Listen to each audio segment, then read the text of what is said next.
한국GM의 2대 주주인 산업은행이 모레로 예정된 주주총회를 막아달라고 법원에 가처분 신청을 냈지만 기각됐습니다. 한국GM은 예정대로 주총을 열고 연구개발 조직을 떼어낸 새로운 법인 설립을 추진할 것으로 보입니다. 국제 유가가 고공행진하는 가운데 먹거리를 중심으로 생활 물가도 뛰고 있습니다. 반면에 소득은 줄면서 예적금과 보험까지 깨서 생활하는 사람들이 늘고 있습니다. 우유 재고가 남아돌아도 가격이 오르는 이유는 수요 상황이 반영되지 않은 원유 가격 제도 때문입니다. 제도를 개선해야 한다는 지적이 나오지만 업계 간의 이해관계로 합의점을 찾기는 쉽지 않아 보입니다. 올해 부활한 재건축 초과이익 환수제를 피하려고 지난해 재건축 추진을 서둘렀던 단지들이 지금 골머리를 앓고 있습니다. 어떤 사연인지 현장 취재했습니다.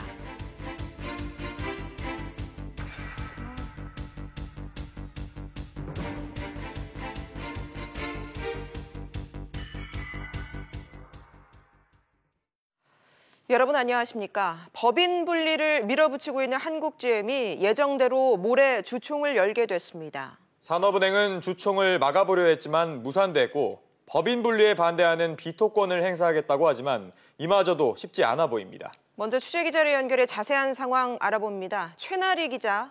네, 최나리입니다. 네, 주총 금지 가처분 신청이 기각됐다고요? 그렇습니다. 인천지법은 조금 전 산업은행이 한국GM을 상대로는 주주총회 개최 금지 가처분 신청을 기각했다고 밝혔습니다. 2대 주주인 산업은행이 GM의 법인 분리 계획에 반발하며 법원의 판단을 기다렸지만 받아들여지지 않은 겁니다.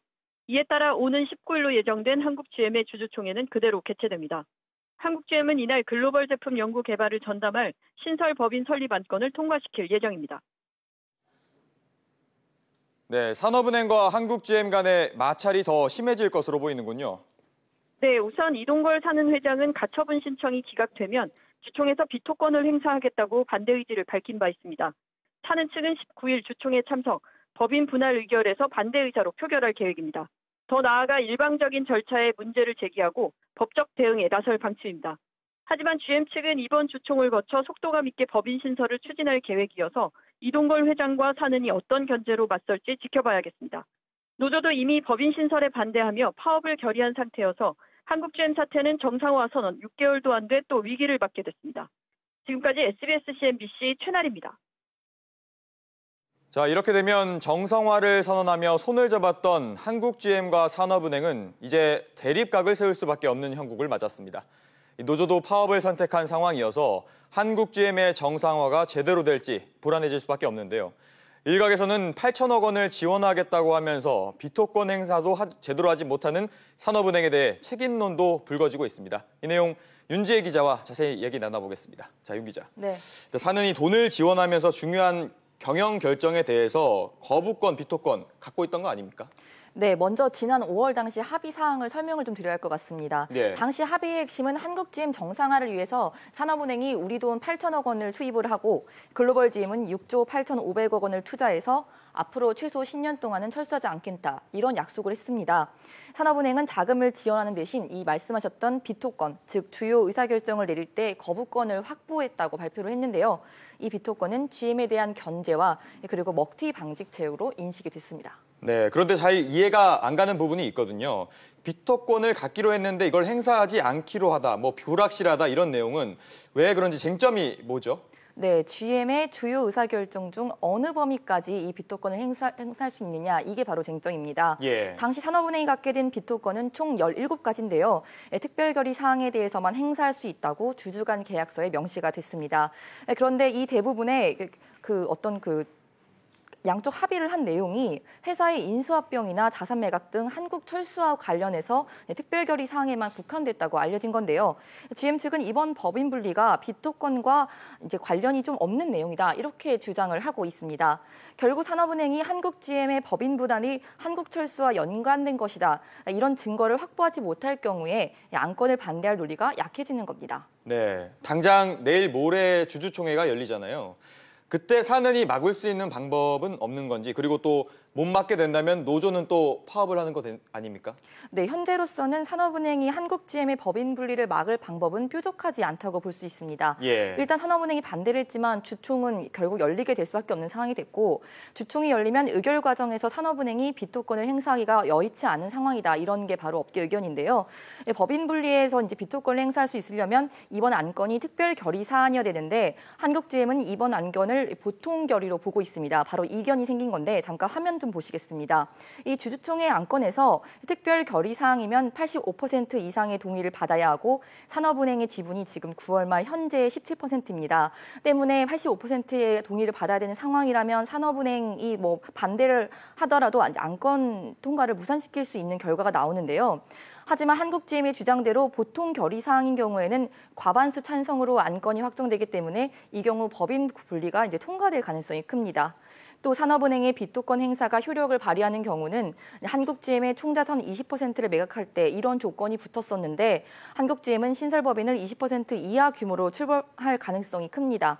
따라서 이 규정에 의한 비토권 행사도 결국 어려울 것으로 보입니다. 네, 윤 기자, 이 돈만 내고 사는 에게는 별 권한이 없다. 뭐 이런 지적이 나올 수밖에 없는 거군요. 네, 맞습니다. 여기에서 노조까지 파업에 들어가는 상황이었기 때문에 산업은행의 책임론 등이 본격적으로 제기될 것으로 예상됩니다. 네, 알겠습니다. 윤 기자 이야기 잘 들었습니다.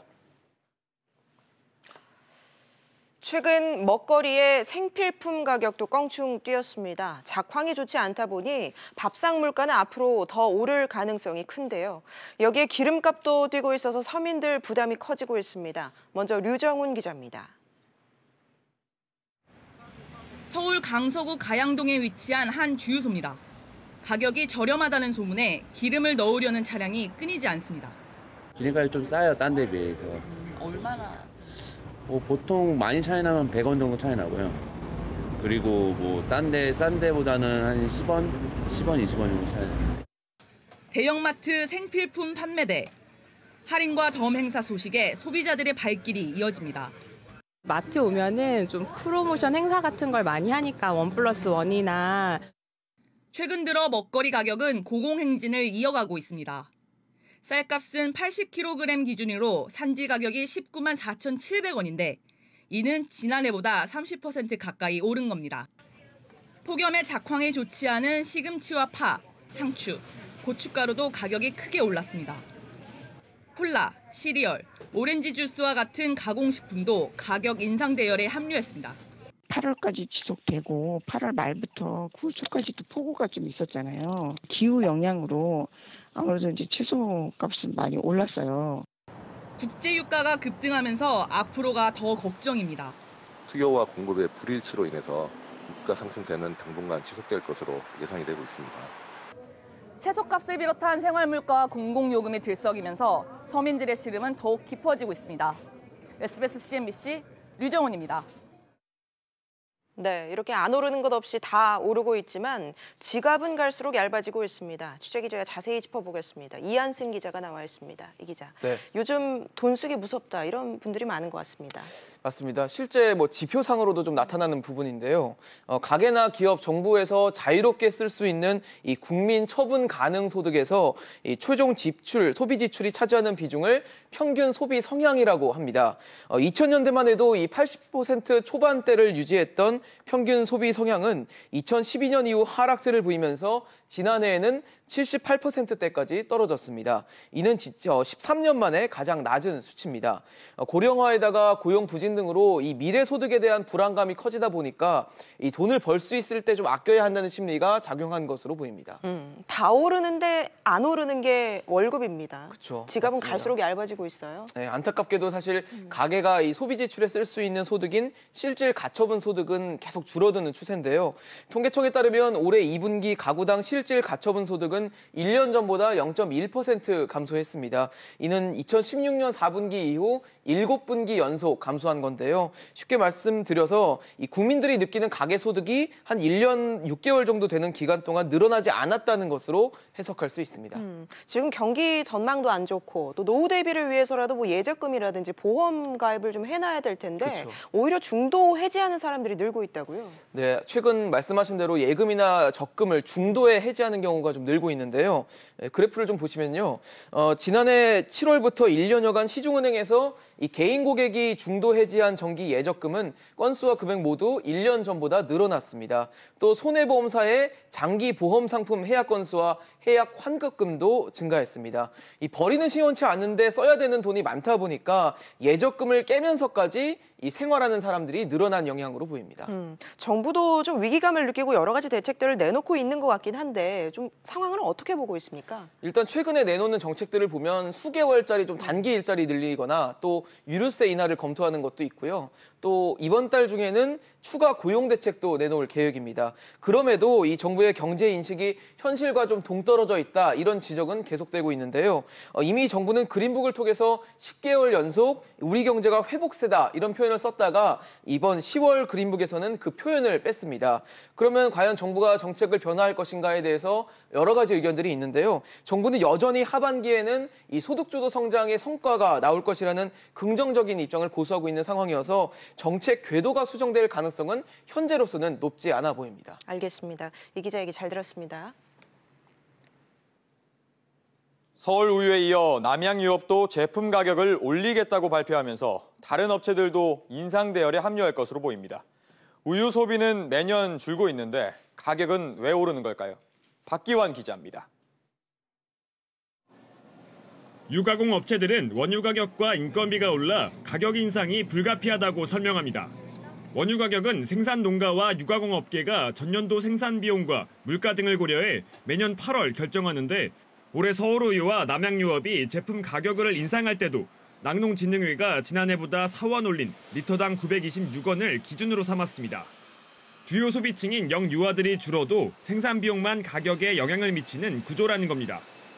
저출산으로 지난해 우리 국민 1인당 연간 우유 소비량은 33.1kg, 지난 2005년보다 2kg이나 줄었습니다. 수요와 공급에 의해서 이제 가격이 결정이 되는 이런 구조가 돼야 되는데 이 생산자 보장은 되지만은 소비자는 늘 모든 부담을 안고 가야 된다는 거죠. 이게 불합리한 시장 구조가 아니냐. 결국 생산비 부담이 소비자에게 고스란히 전가되고 있다는 얘기입니다. 더 큰 문제는 우유를 주원료로 하는 빵과 과자, 치즈, 커피 등 다른 식품 가격도 오른다는 겁니다. 아이들이 많이 먹고 있고 그 먹거리 같은 경우에는 조금 더 신경 써서 해주셨으면 좋겠어요. 아이들 식비 같은 게 전체 그러니까 저희 가정에 쓰는 식비 같은 거에서 차지하는 부분이 좀 많다 보니까 그런 부분은 좀 부담이 될 것 같아요. 정부와 업계는 이 같은 원유 가격 연동 방식을 개선하기로 하고 논의를 시작했지만 낙농업계와 유가공업계의 이해 관계가 얽혀 합의점을 찾기는 쉽지 않아 보입니다. SBS CNBC 박규환입니다. 자, 생산비에 의존할 수밖에 없는 우유값. 과연 햇밥은 없는지 이 내용 취재 기자와 좀 더 자세한 얘기 나눠보겠습니다. 박기환 기자가 나와 있습니다. 자, 박 기자. 네. 이제 애초에 원유 가격 연동제라는 거 이거 왜 만들어진 거죠? 네, 우선 과거에는 3년에서 5년마다 유가공업체와 농가가 원유 가격을 놓고 직접 협상을 벌이다 보니 매번 갈등이 커지면서 사회적 문제로 불거졌습니다. 예. 이를 막기 위해서 지난 2013년 농식품부가 중재안을 낸 건데요. 시장 수급 상황보다는 생산비에 기준을 두고 가격을 산정해서 농가를 보호하겠다는 취지였습니다. 가격이 책정되는 과정은 가공업계와 농가가 우선 협의를 해서 기준 원유 가격을 책정합니다. 앞서 리포트에서도 나왔듯이 직전 연도의 생산 비용과 물가 상승률 등이 고려가 되는데요. 이 기준 가격을 놓고 원유 등급에 따라서 농가와의 실제 거래가가 결정되는 시스템입니다. 네, 문제가 되는 부분이 바로 소비가 줄고 있다 이거잖아요. 농가를 보호해야 되는 말도 맞는데 시장 상황은 좀 어떻습니까? 네, 사실 생산은 그대로고 소비가 줄다 보니까 당연히 재고가 쌓이기 마련인데요. 예. 수입된 제품을 포함해서 지난해 유제품 재고는 10만 7천 톤이 넘습니다. 지난 2010년 12,000톤에 비해서 10배 가까이 늘어났지만 생산량은 거의 동일하게 유지가 되고 있는데요. 치즈와 버터 등의 수요는 늘었지만 그나마도 가격 경쟁력에서 수입품보다는 떨어집니다. 최근에는 FTA 등으로 관세가 점차 낮아지면서 원유 수입도 늘고 있어 농가들이 어려움을 겪고 있습니다. 네, 그렇다면 우유 가공업체들 상황은 어떤가요? 네, 업체들은 우선 가격 경쟁력 둔화를 우려하고 있는데요. 예. 국제 원유 가격보다 국내 원유 가격이 2배 가까이 높다 보니 수출할 때 가격 경쟁력에서 뒤질 수밖에 없다는 겁니다. 가뜩이나 국내에서도 출산율 감소로 우유와 분유 판매가 부진한데 여론 때문에 가격을 쉽게 올릴 수도 없는 상황이죠. 그래서 최근 가공 우유에 사용되는 우유는 국제 원유가로 거래하는 차등 가격제를 요구하고 나섰습니다. 이야기 들어보시죠. 예. 수입품을 안 쓰고 국산을 계속 쓰라는 건데 가공품에 들어가는 국산 원유는 국제 경쟁 가격보다는 조금 높게라든지 아니면 국제 경쟁 가격으로 좀 공급해주면은 굳이 우리가 수입품을 안 쓴다 이거죠. 적정 생산량은 우리가 구입을 할 수 있으니까. 네, 결국은 이 같은 부담이 소비자에게 전가가 되고 있다 이런 얘기잖아요. 해법 과연 없을까요? 네, 우선 아직까지는 농가와 유업계가 팽팽하게 맞서고 있습니다. 농가들도 수입 제품이 날로 늘다 보니까 수익을 지키려는 건데요. 소비자 부담은 정부가 해결해야 한다는 의견도 나오고 있습니다. 예. 쌀과 마찬가지로 필수품이 된 우유에 대해서 정부가 보조금으로 생산 농가를 지켜야 한다는 의견인데요. 일본의 경우에는 원유 농가에 한해서 3천억 원 이상을 지원하고 있습니다. 문제는 이 돈이 모두 세금이라는 거겠죠. 예. 결국 타협점을 찾아야 하는데 지금으로서는 제도 개선을 위한 정부 중재안을 기다려볼 수밖에 없겠습니다. 네, 그렇군요. 박 기자 이야기 잘 들었습니다.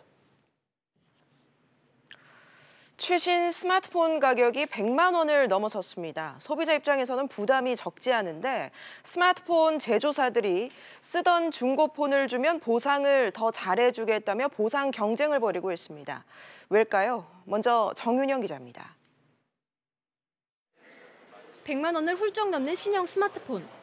중고값을 후하게 쳐준다는 소식에 귀가 솔깃한 소비자들이 적지 않습니다. 이번 기회에 최신형으로 바꿔볼까 고민하는 이들도 있습니다. 다른 업체 검색하기가 많이 어렵더라고요. 근데 이렇게 정식 가격 쳐준다고 하면 훨씬 더 좋을 것 같아요. 스마트폰 중고 보상이 강화된 것은 신제품 출시와 맞물려 있습니다. 포문을 연 것은 LG전자. 최근 공개된 프리미엄 스마트폰 V40 모델이 대상입니다. 구입자가 사용 후 2년 뒤에 반납할 경우 구매 가격의 최대 40%를 보상해주기로 했습니다. 그러자 삼성전자도 파격적인 보상책을 내놨습니다. 이번 달부터 갤럭시 노트 9을 구매한 고객이 기존 폰을 반납하면 중고 시세가의 최대 2배를 보상해주기로 했습니다. 중고 보상 경쟁에 불이 붙은 직접적 요인은 충성 고객 확보입니다. 보상 프로그램을 통해 고객들이 저희 브랜드 제품 구매를 고려하게 되고 기존 고객들이 다시 자사 제품을 선택할 것이라 기대하고 있습니다. 또 하나는 소비자들의 스마트폰 교체 주기가 길어지고 있다는 것입니다. 때문에 제조업체는 중고를 비싸게 매입해서라도 신형을 팔아야 하는 입장입니다. 혁신이 정체되면서 중고 보상 등 스마트폰 제조업체 간 판매 경쟁은 더욱 치열해질 것으로 예상됩니다. SBS CNBC 정윤영입니다. 네, 이런 중고 보상 경쟁, 스마트폰에만 해당되는 얘기가 아닙니다. 자동차 업계에서도 경쟁이 치열하다고 하는데요. 이런 중고 보상, 소비자들이 주의할 점은 없는지 자세히 짚어보겠습니다. 안지혜 기자가 나와 있습니다. 안 기자, 자동차도 재구입을 할 때 이런 보상 혜택이 있다고요? 네, 그렇습니다. 현재 일부 자동차 회사들은 소비자가 기존 차를 반납하고 자사의 신차를 새로 구입할 경우 첫 번째 샀던 자동차를 구입할 때 지불했던 비용의 일부를 돌려주고 있습니다. 일명 중고차 잔가 보장 제도입니다. 잔가, 잔존 가치의 줄임말인데요. 화면 보시면 현대차의 경우에는 소비자가 아반떼나 소나타 등 차량을 구입한 뒤 3년 이내에 반납하고 신차를 사면 기존 차량 구매가의 최대 77%까지 돌려줍니다. 구입 1년이 되면 77%, 3년 이내에는 64%로 떨어지는데요. 네. 아래 보시면 기아차는 니로 같은 친환경 자동차 구매 고객에 한해서 최대 75%까지 보전해주고 있습니다. 이 밖에 한국 GM도 지난 봄에 비슷한 프로모션을 진행했고 르노 삼성은 자동차 구매 시에 금액의 일부만 지불하고 추후에 차량을 반납할 수 있는 잔가 보장 할부제를 운영하고 있습니다. 업종을 불문하고 기업들이 이렇게 보상 경쟁에 나서고 있는데 이유가 뭘까요? 네, 기업들이 막대한 비용을 감수하면서까지 이런 서비스를 선보이는 건 우선 신제품 판매를 늘릴 수 있기 때문입니다. 특히 휴대폰의 경우에는 전 모델과 이제 기능적으로 큰 차이가 없다라는 평가가 자주 나오고 있습니다. 자동차 역시 5년, 10년이 지나도 기능상 별 문제가 없는 경우가 많습니다. 어떻게 보면 소비자 입장에서는 신제품을 살 요인이 갈수록 줄어들고 있는 건데요. 이 때문에 기업들이 신제품 제품 회전율을 높이기 위해서 중고 보상책을 내놓는 겁니다. 수요가 줄면서 치열해지는 시장 경쟁도 또 하나의 요인입니다. 재구매 혜택을 통해서 충성 고객 확보를 노리는 것으로도 볼 수 있습니다. 언뜻 보면 혜택을 많이 준다고 하니까 좋은 것 같은데 좀 잘 따져볼 부분도 있다면서요. 그렇습니다. 알뜰 소비를 하려면 업체가 이야기하는 최상가, 최대가 보장의 조건을 꼼꼼히 따져보셔야 합니다. 앞서 리포트에서 보셨듯이 스마트폰의 경우 기존 폰을 반납하면 중고 시세가보다 최대 2배를 쳐주겠다는 업체가 있었는데요. 이동통신사에 실제로 문의를 해본 결과 높은 감정 등급을 받아야 사실상 2배가 가능했습니다. 네. 하지만 이 높은 등급을 받기가 굉장히 사실상 어려운데요. 현장 목소리 직접 들어보시겠습니다. 네. 요새는 거의 A급을 인정받기가 힘들기 때문에 보통 C급, B급 보통 아무리 상태가 좋아도 보통 이 정도 등급으로 처리가 되거든요, 굉장히.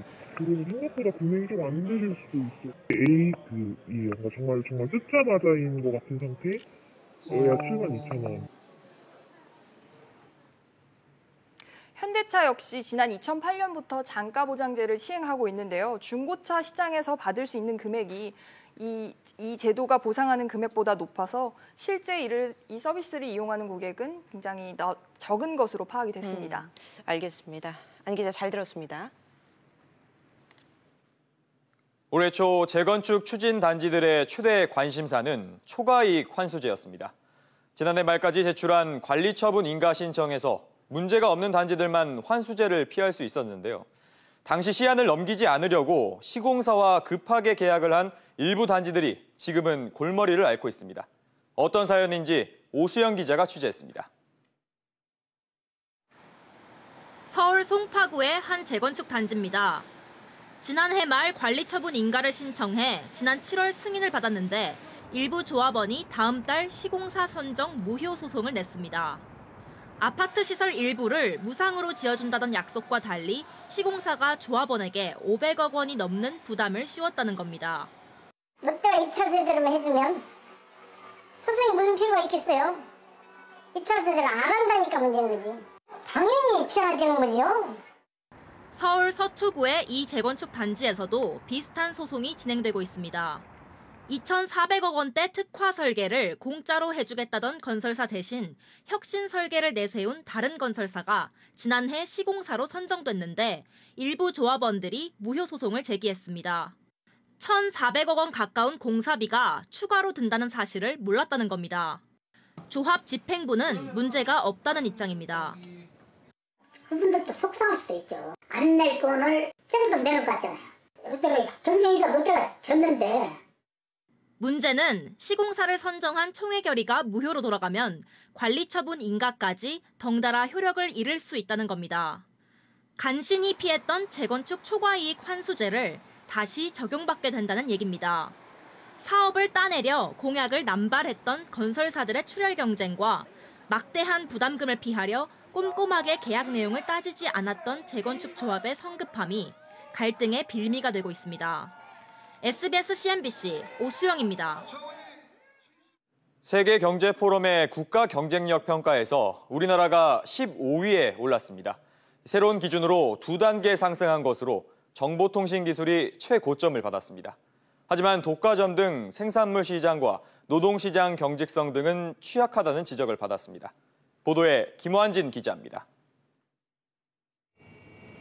세계경제포럼 WEF는 국가경쟁력 평가에서 우리나라를 전 세계 140개국 가운데 15번째로 경쟁력이 있다고 평가했습니다. 지난해보다 2계단 오르면서 아시아 국가 중에서는 5위, OECD 35개국 중에서는 12위를 기록했습니다. WEF는 우리나라의 거시경제 안전성과 초고속 인터넷 등 ICT 보급이 세계 최고 수준이라고 평가했습니다. 반면 대립적 노사관계와 경직적 노동시장 등은 경쟁력이 취약하다고 지적했습니다. 특히 시장 질서를 측정하는 생산물 시장 부문은 독과점 등으로 경쟁력을 떨어뜨리고 있다며 67위에 불과하다고 평가했습니다. 한때 우간다보다 낮다고 평가됐던 금융시스템 부문은 부실 채권 비중이 2위를 기록하며 전체 19위를 기록했습니다. 노동시장 유연성도 확보를 해줘야 되는 이런 부분들이 실질적으로 우리 그 경쟁력을 향후에 더 높이는 과제. 독과점이라는 부분은 산업의 역동성을 저해하는 부분이 있기 때문에 경쟁력을 높이는 데 제약이 되는 요인은 분명한데, 한편 미국과 싱가포르, 독일이 각각 1, 2, 3위를 차지했고 일본이 5위, 홍콩이 7위를 기록했습니다. SBS CNBC 김한진입니다.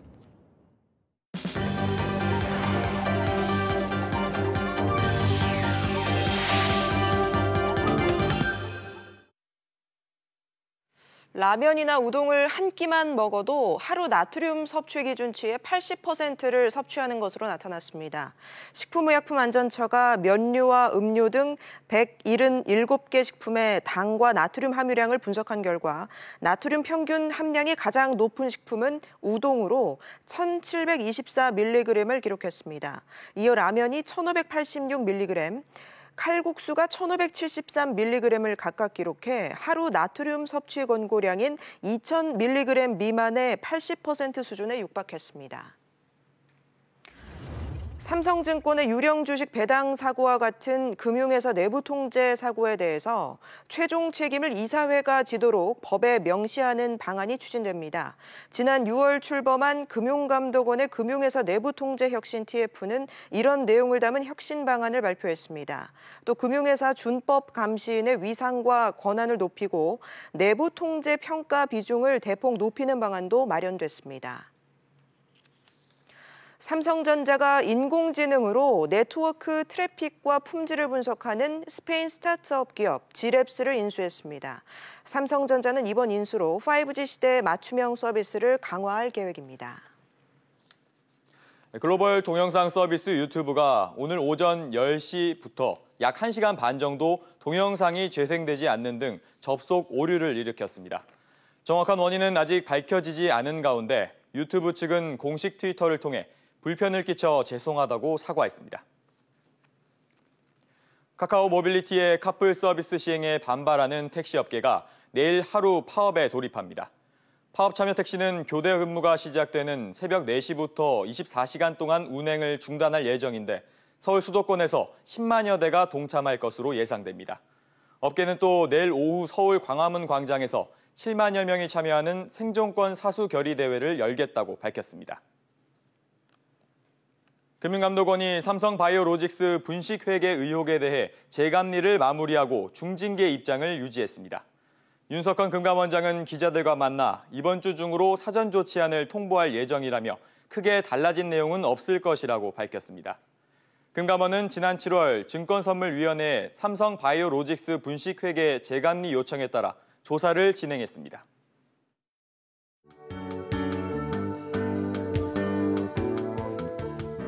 안녕하세요. K웨더 라이프스타일 예보 최현미입니다. 찬바람이 불며 쌀쌀한 가을 추위가 느껴지는 하루였습니다. 내일은 오늘보다 기온이 조금 더 내려가면서 전국이 평년 기온을 밑돌겠는데요.